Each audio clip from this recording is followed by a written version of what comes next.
Hey viewers, today we'll be taking a look at the Audi TT RS Mark III in Forza Horizon 5 multiplayer. Now, unfortunately, Forza Horizon 5, the way the racing works in this game is a lot different than the other games. Well, you would have known because it's an open world racer. So, the races obviously won't be as close as they normally would, but also, you won't exactly see me outperforming anyone because this car isn't exactly that great because it generally lacks power and it also lacks grip and it's also all-wheel drive, so it's kind of just there. I mean, it's not really meta, and also not the character I put on it is also not meta, so it's a nice combination. So we'll get into the races. Now these races generally, I think I put in an assortment of I think 6 different races in which I do pretty okay on. On some of the races I do, I'm some of my friends do show up in this, such as Skipperoo, which is, well, you should already know who that is. That's the resident Roo. You know, if you've seen this channel or been in any one of my Forza lobbies that Boom hosts or even interactions with the working community, you know who he is. And then we also have Nitro MZ, which appears I think for the first 2 races, which is not exactly a well-known member, but he is a manager in the Purple Team community, so if you interact with that, you know him too. There's also Tangram, which another Roo. I don't have exactly definition for these people, and that kind of sounds insulting. I take that back. Sorry about that. But yeah, there are some pretty good people that I usually talk with in the Purple Team community. So if you want to get to know them, you can join the Purple Team community. That should be the description if I remember to put that in.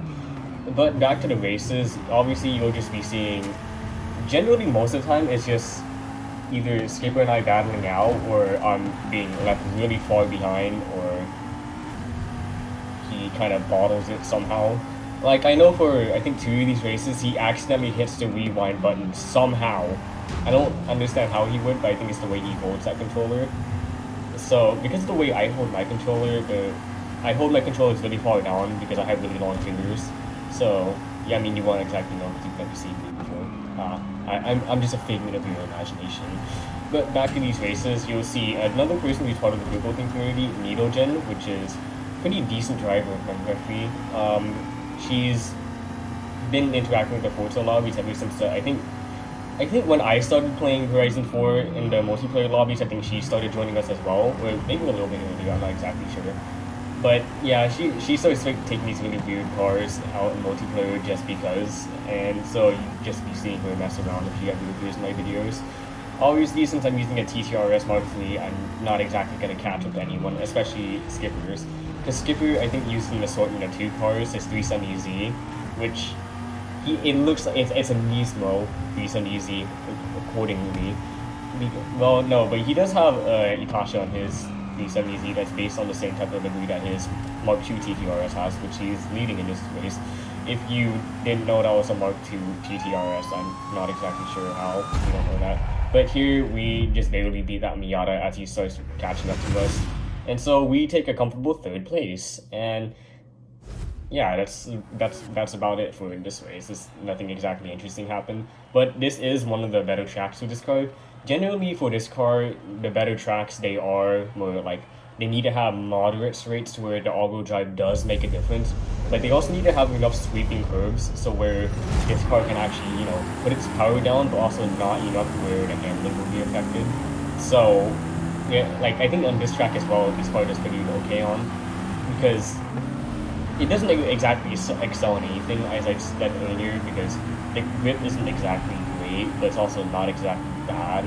The acceleration is pretty okay until you get to the top end, in which this car, I think both TTRSs don't have very well top end, but I think the Mark II one just has more power, and so that one can run away. This is the Skipper's 370Z, as I described earlier, which I think has around 600. I think the low 600s in horsepower, which is obviously a lot higher than this car, because I think the car my tune right now has I think 470 horsepower, and that's about as much as I can get while running it on my typical rally setup, which means I'm running rally tires, and well, that's how I am for A class, and sometimes S1 class, but also sometimes in S1 class I go with racing slicks just because cornering. But I mean, even if you grip build this car, it's not exactly gonna do great either because, well, it's all-wheel drive and also you have a lot of you don't really have a lot of PI to sacrifice in the first place. And here, I think in this race I just catch up relatively close to Skipper, but I don't think I'm gonna be able to catch up to him because he just corners better. Because not only is he rear-wheel drive, he can just put on more effective aero, and also because of the fact he has way more power, obviously. And so he's just gonna run away, but I'm also not gonna get caught up to by anyone because I think I recorded this at an extremely late time. I think it was like 1 in the morning for me, where since it was 1 in the morning for me, most of the people living in the US were asleep, so that means we were facing more people who aren't exactly great at this game from other parts of the world. Not to saying that America isn't also, that America is also, they have some pretty bad people in here because, well, it's a casual racing game, so there's people from all walks of the world. Oh wait, yeah, I think that's the place where Skipper accidentally pressed the rewind button, and I don't think he's exactly able to catch past me, but I think he's able to run up and come pretty close to me, and that just, I guess that kind of just says how bad this car is. Well, not bad, but like, I think it's like decidedly mediocre. It's nothing exactly, yeah, I repeated that like 3 times now that I think about it, and I'm doing this entire part in 1 take, so if I mess up, then I mess up. I'm just gonna get, you know. And so here you can see his little green dot. It's gonna start catching up at this point onwards, and it's gonna come pretty damn close, but I don't think there's enough track for him to catch up on, so I come out on first because of the fact he accidentally pressed rewind somehow. I still don't get how he did that in the first place, honestly. But yeah, he's not gonna be able to catch up because this car obviously has a good 0 to 60 because it's all-wheel drive, Quattro, Audi. And so here we take first place, and Skipper comes really close behind us. So it's a Natasha 1-2. Of course, you're not going to see the podium because I cut that part of the video out. So I guess I'll just leave up to the races. I'll put some random music on, and then I'll give my general thoughts on the car at the end.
Now, my general thoughts on the MK3 TT RS is, well, if you want to give yourself a challenge, it is a pretty good car. At being a challenge, not being good at the game. Because obviously you're gonna deal with a massive handicap in which it's not exactly good at one thing or the other. It can't be a power build, it also can't be a grip build. So it's kind of just there. There's not really what else I can describe it as. It's just mediocre. So, I mean, I'd say you have like a pretty okay balance with power and grip. They're both pretty poor in the grand scheme of things, but you do have enough power to where if on a long enough straight, you will start running away from people. But you also still have enough grip to where turns aren't a dangerous problem, but more like just a little inconvenience and where you kind of have to focus. This card that's actually a pretty good word. You have to put in a lot of focus on this card because it's pretty easy to mess up on it because of how understeery it is. And I guess it could probably be more viable if you put Forza Air on it, but I'm not because well. Maybe if it was the 7th generation, I would have wanted to put Forza Aero on it, but this is the 9th generation era, and we still have pretty bad Forza Aero on it. Now, do I recommend going for this car?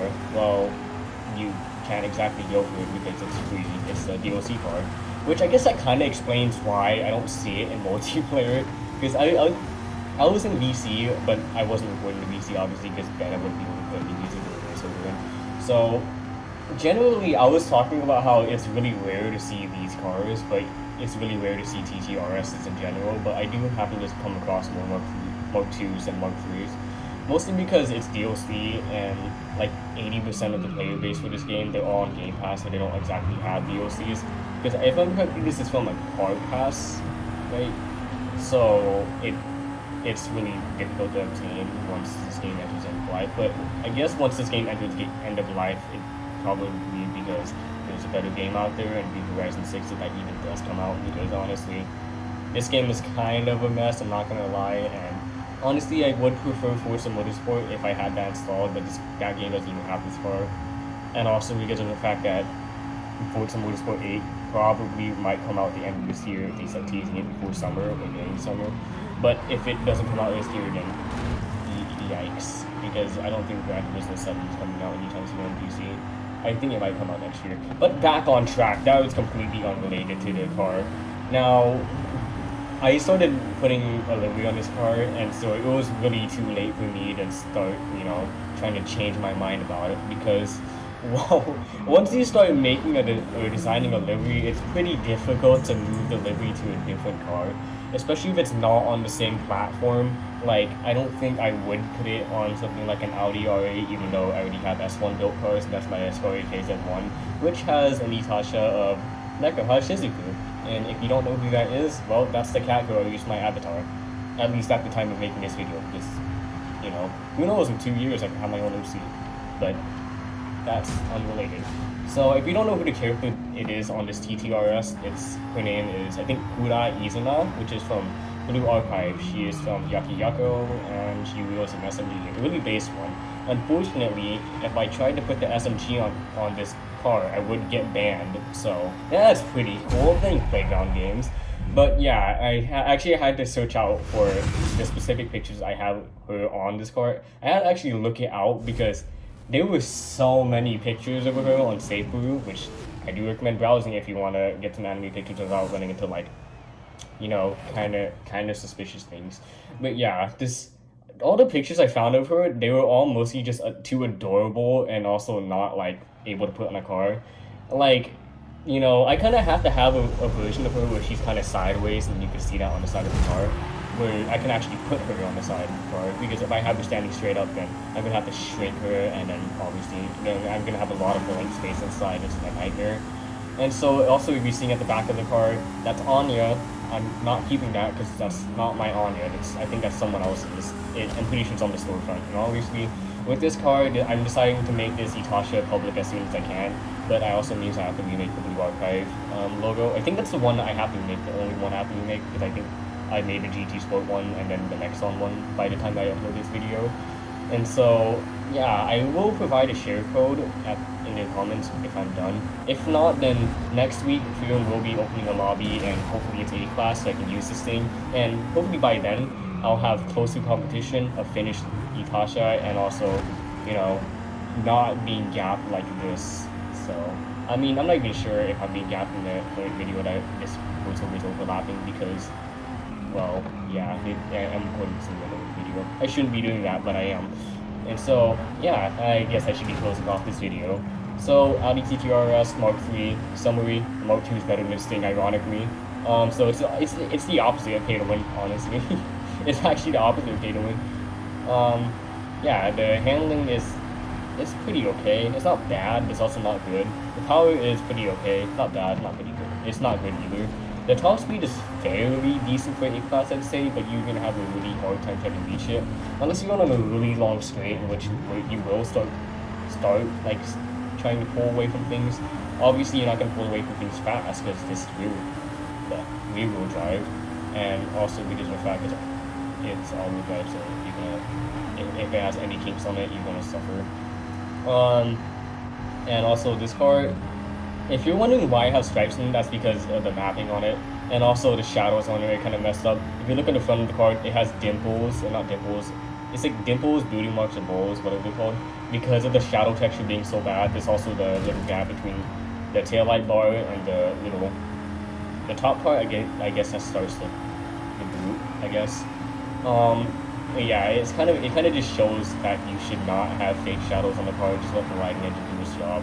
But yeah, that's about it. I truly hope you enjoyed today's video, which is Forza for once, and not Asphalt 9, because I'm kind of playing Asphalt 9 content. Anyways, yeah, I hope you enjoyed, and maybe consider leaving a like and comment to boost my stance in the algorithm, because obviously the algorithm doesn't like smaller channels, or maybe even subscribing or joining the Discords if you really want to interact with the community. And so that's about the end of the video. I hope to see you in my next one. Goodbye.